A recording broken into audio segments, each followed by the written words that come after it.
उन्होंने बोला कि पतला है, गोरा सा है। मेरी जान सूख गई। मैं भागते हुए सीढ़ियों से अपने अपनी गाड़ी उठा के मैं पहुंची वहां पे। जो बच्चे की आत्मा तड़प रही होगी, उसको दर्द हो रहा होगा। लड़का चला रहा था स्कॉर्पियो, बोला वो ये बोल रहा था कि भाई हमारा कोई कुछ ना कर सकता, हम देख लेंगे। दोस्तों, आज जो कहानी मैं आपको सुनाने जा रहा हूँ, उसे सुनने के बाद शायद आप अपने घर से निकलने से पहले 10 बार सोचेंगे। यह कहानी सिर्फ एक हादसे की नहीं है। यह कहानी है उस अहंकार की, उस लापरवाही की और हमारे उस सिस्टम की सच्चाई की, जहाँ रसूख के आगे कई बार नियम बौने नजर आता है। आज के इस खबर ने पूरे देश को भावुक कर दिया है। यह केस एक ऐसी सच्ची और दुखद घटना पर आधारित है जिसमें एक हंसते खेलते परिवार को पल भर में हमेशा के लिए बदल कर रख दिया। एक तरफ एक ऐसी बेबस माँ है जिसमें 30 साल तक अकेले अपने बेटे को पाला, और दूसरी तरफ एक ऐसा रसूखदार परिवार है जो अपने कम उम्र बेटे की गलती पर अब टीवी कैमरों के सामने अपनी सिरपुआई पेश कर रहा है। दिल थाम कर बैठे, क्योंकि इस कहानी का हर एक मोड़ आपका दिल झकझोर कर रख देगा। यह दर्दनाक घटना है। देश की राजधानी दिल्ली के द्वारका इलाके की तारीख थी। 3 फरवरी दिन का वक्त था। दोपहर के करीब 11:15 से 12 बजे के बीच का समय। सर्दियों का मौसम था और सड़कों पर रोजमर्रा की तरह गाड़ियों की आवाजाही चल रही थी। द्वारका के लाल बहादुर शास्त्री कॉलेज के पास का यह इलाका, जहां आमतौर पर स्टूडेंट्स की भारी भीड़ होती है, वहां सब कुछ बिल्कुल सामान्य लग रहा था। कोई भाग दौड़ कर रहा था, कोई अपने काम पर जा रहा था, लेकिन किसी को नहीं पता था कि अगले ही पल उसी सड़क पर एक ऐसा मंदिर बनने वाला है जो किसी ने कल्पना भी नहीं की थी। इस कहानी में 2 ऐसे हम लोग शामिल हैं जो अपनी जिंदगी की जद्दोजहद में पूरी ईमानदारी से लगे हुए थे। पहले है 23 साल के साहिल। साहिल अपनी माँ का इकलौता सहारा था। साहिल के पिता का साया बहुत पहले ही उठ चुका था। उसकी माँ एक सिंगल मदर थी जिसने अपनी पूरी जिंदगी, अपनी जवानी, अपनी हर एक खुशी सिर्फ इसलिए न्योछावर कर दी ताकि वह अपने इकलौते बेटे साहिल को बढ़ा कर सके, उसे पढ़ा लिखा कर अपने पैरों पर खड़ा कर सके। 23 साल की उम्र में साहिल अपनी बाइक पर उस दुर्भाग्यपूर्ण दिन द्वारका की सड़कों पर निकला था। उस माँ ने जब सुबह अपने बेटे को हंसते हुए घर से विदा किया होगा, तो उसने सपने में भी नहीं सोचा होगा कि अब वह अपने जिगर के टुकड़े को दोबारा कभी नहीं देख पाएगी। और दूसरे शख्स हैं अजीत जी। अजीत एक टैक्सी ड्राइवर है, घर में बीवी, 2 बेटियां जिनकी शादी हो चुकी है और एक जवान बेटा जो भी पढ़ाई कर रहा है। इस पूरे परिवार का खर्चा सिर्फ और सिर्फ अजीत जी की टैक्सी चलाने से चलता है। वह टैक्सी ही उनकी रोजी रोटी है, उनका सहारा है। उस दोपहर अजीत जी ने अपनी सीएनजी स्विफ्ट डिजायर गाड़ी को लाल बहादुर शास्त्री कॉलेज के पास सड़क के किनारे आराम से पार किया था। काम से थोड़ी फुर्सत मिली थी तो वह गाड़ी के अंदर बैठकर अपना खाना खा रहे थे और अपना मोबाइल फ़ोन चार्जिंग पर लगा रहे थे। जिंदगी बिल्कुल शांत थी, लेकिन शांति को भंग करते हुए 100 रंग की मुसीबत तेजी से उनकी तरफ बढ़ रही थी। यह मुसीबत कोई और नहीं बल्कि एक महिंद्रा स्कॉर्पियो थी। लेकिन इस भारी भरकम एसयूवी को चला कौन रहा था, यह जानकर आप हैरान रह जाएंगे। इस भारी भरकम स्कॉर्पियो गाड़ी के स्टीयरिंग व्हील पर एक 17 साल का कम उम्र लड़का बैठा था। एक ऐसा लड़का जिसके पास गाड़ी चलाने का न तो कोई तजुर्बा था, न कोई कानूनी अधिकार और न ही कोई पक्का ड्राइविंग लाइसेंस। लेकिन उसके पास शायद एक चीज़ की अधिकता थी, और हुआ था अपने अमीर पिता के रुतबे का एक अलग ही नशा। उस गाड़ी की अगली सीट पर उस लड़के की बहन बैठी हुई थी, और जो जानकारी वहां मौजूद चश्मदीदों ने दी वो चिंताजनक थी। बताया जा रहा है कि तेज रफ्तार स्कॉर्पियो में बहुत तेज आवाज में म्यूजिक चल रहा था, और ऐसा कहा गया कि शायद सोशल मीडिया के लिए वीडियो बनाने के चक्कर में यह कम उम्र का लड़का उस भीड़-भाड़ वाली सड़क पर स्कॉर्पियो को नियमों की अनदेखी करते हुए बेहद तेज रफ्तार से दौड़ रहा था। लेकिन असल में उसके बाद जो हुआ वह सुनकर आपकी रूह कांप जाएगी। अजीत जी अपनी गाड़ी में शांति से खाना खा रहे थे। अचानक उन्हें बहुत तेज और भयानक आवाज सुनाई दी। जैसे ही उन्होंने अपनी गाड़ी के साइड शीशे में पीछे की तरफ देखा, उनकी आंखें फटी की फटी रह गई। उन्होंने देखा कि एक सफ़ेद स्कॉर्पियो गाड़ी पूरी रफ्तार से उनकी तरफ आ रही है और बदकिस्मती से एक मोटरसाइकिल उसकी चपेट में आ चुकी है। उस टक्कर का प्रभाव इतना तेज था कि साहिल और उसकी बाइक अनियंत्रित होकर स्कॉर्पियो के अगले हिस्से की तरफ आ गए थे, लेकिन वह गाड़ी रुकी नहीं। शायद घबराहट में या लापरवाही में रफ्तार कम होने की बजाय और बढ़ गई। बाइक और गाड़ी के बीच हुई उस जोरदार टक्कर की आवाज़ से पूरा इलाका सहम गया। साहिल उस तेज रफ्तार गाड़ी की चपेट में आकर पूरी तरह बेबस हो चुका था। अजीत जी समझ चुके थे कि खतरा उनके दरवाजे पर दस्तक दे चुका है। वह तुरंत अपनी गाड़ी का दरवाज़ा खोलकर बाहर निकलने की कोशिश करने लगे ताकि अपनी जान बचा सकें, लेकिन उस स्कॉर्पियो की रफ्तार इतनी ज़्यादा भयानक थी कि उन्हें संभलने का एक पल भी नहीं मिला। स्कॉर्पियो ने साहिल को अपनी चपेट में लेते हुए सीधे अजीत जी की खड़े हुई स्विफ्ट डिज़ायर गाड़ी में एक जोरदार टक्कर मार दी। टक्कर इतनी ज़बरदस्त थी दोस्तों कि अजीत जी की गाड़ी अपनी जगह से उछलकर करीब 10 मीटर आगे जाकर एक खड़ी हुई बड़ी बस से जा टकराई। आप खुद सोचिए उस गाड़ी की गति क्या रही होगी। एक बाइक को दूर तक ले जाने के बाद, एक कार को अपनी जगह से हिलाने के बाद जब वह कार आगे खड़ी बस से टकराई तो वह भारी भरकम बस भी अपनी जगह से आगे खिसक गई। अजीत जी की गाड़ी आगे बस और पीछे स्कॉर्पियो के बीच में बुरी तरह दब गए। गाड़ी का पिछला हिस्सा मुड़कर फ्रंट सीट तक आ चुका था। बहुत तो ऊपर वाले का बहुत बड़ा शौक था कि अजीत जी की गाड़ी में पीछे की तरफ रखा सीएनजी का सिलेंडर उस टक्कर की वजह से क्षतिग्रस्त होकर, पता नहीं अगर उस दिन वह सीएनजी सिलेंडर फट जाता तो वहां एक बहुत बड़ा हादसा हो सकता था। चोर और सड़क पर उस हादसे के निशान बिखरे हुए थे। लाल बहादुर शास्त्री कॉलेज के बच्चे और आसपास के लोग दौड़कर उस भयानक मंजर की तरफ भागे। अजीत जी अपनी गाड़ी के क्षतिग्रस्त सीट में बुरी तरह फंस चुके थे। उन्हें बेहद गंभीर चोटें आई थीं और उनकी हालत बहुत नाजुक थी। वह दर्द से कराह रहे थे। वहां मौजूद भीड़ ने किसी तरह भारी मशक्कत करके उनका फंसा हुआ दरवाज़ा खुला, उन्हें सुरक्षित बाहर निकाला, उनकी हर संभव मदद की और उन्हें ई-रिक्शा में बैठाकर तुरंत नज़दीकी अस्पताल की तरफ भेजा। लेकिन हमारा होते ही साल का साहिल, उस साहिल का क्या हुआ दोस्तों? जिस 23 साल के जवान बेटे को उसकी मां ने सुबह हंसते हुए अपने यहाँ औरतों से नाश्ता कराकर घर से विदा किया था, वह बेटा अब खामोश हो चुका था। उस भयानक हादसे ने उसे हमेशा के लिए गहरी नींद में सुला दिया। साहिल ने इस दुनिया को अलविदा कह दिया।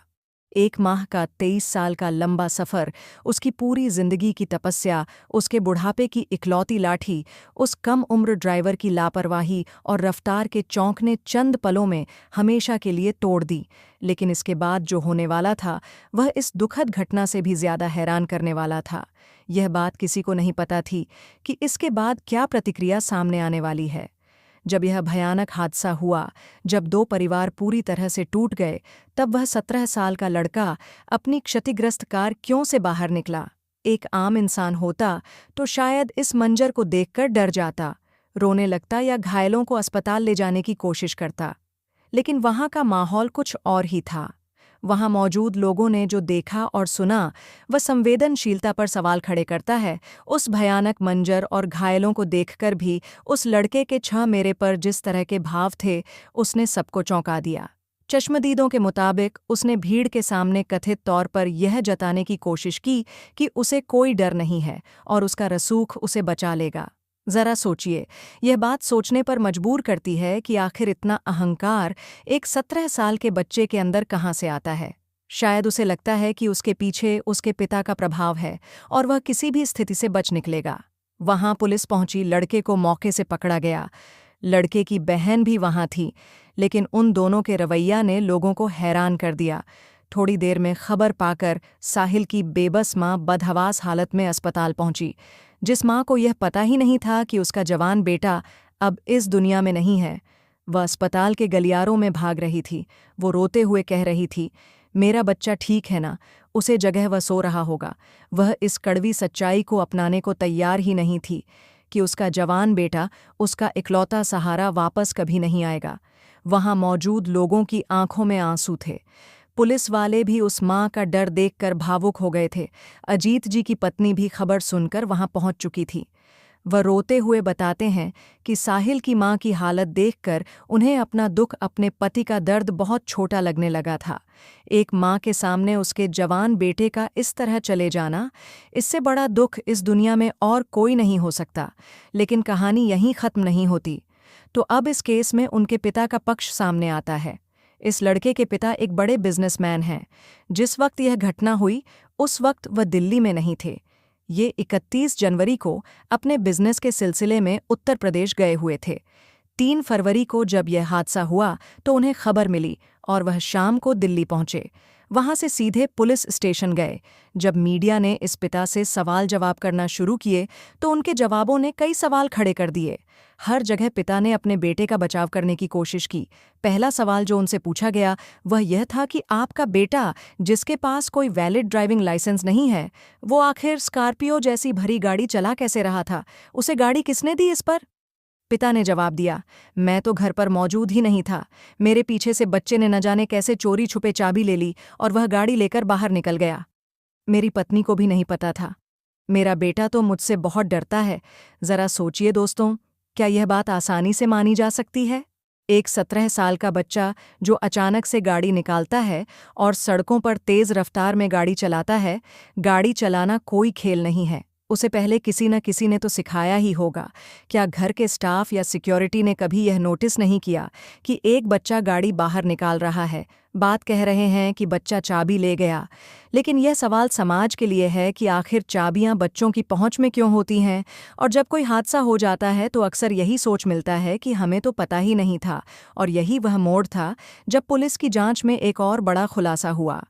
जब पुलिस ने उस सफ़ेद स्कॉर्पियो गाड़ी की हिस्ट्री निकाली तो पता चला कि इस एक्सीडेंट से पहले उस गाड़ी के नाम पर कई ओवर स्पीड और रैश ड्राइविंग के चालान पहले से करते हुए थे।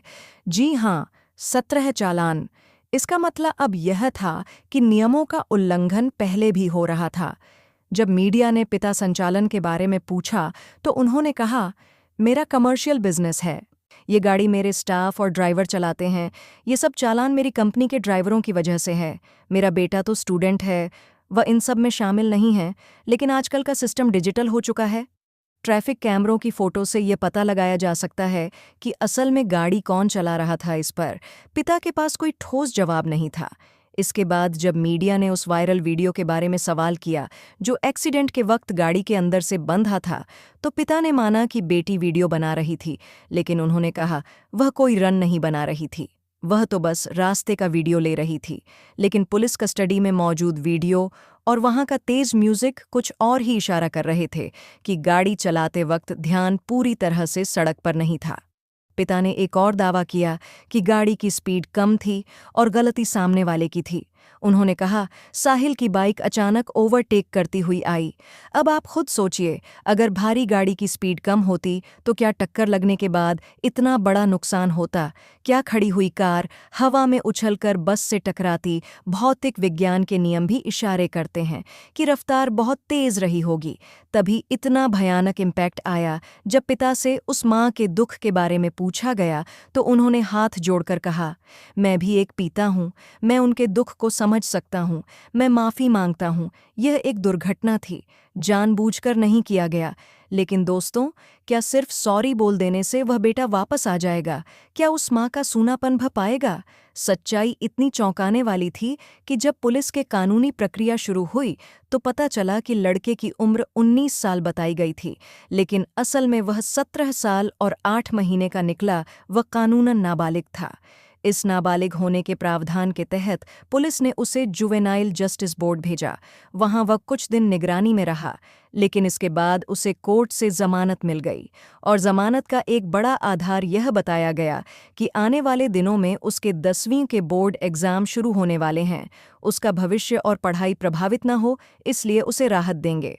उसके वकील ने कहा कि यह लड़का पढ़ाई में बहुत होशियार है, 98% अटेंडेंस है, गोल्ड मेडलिस्ट है।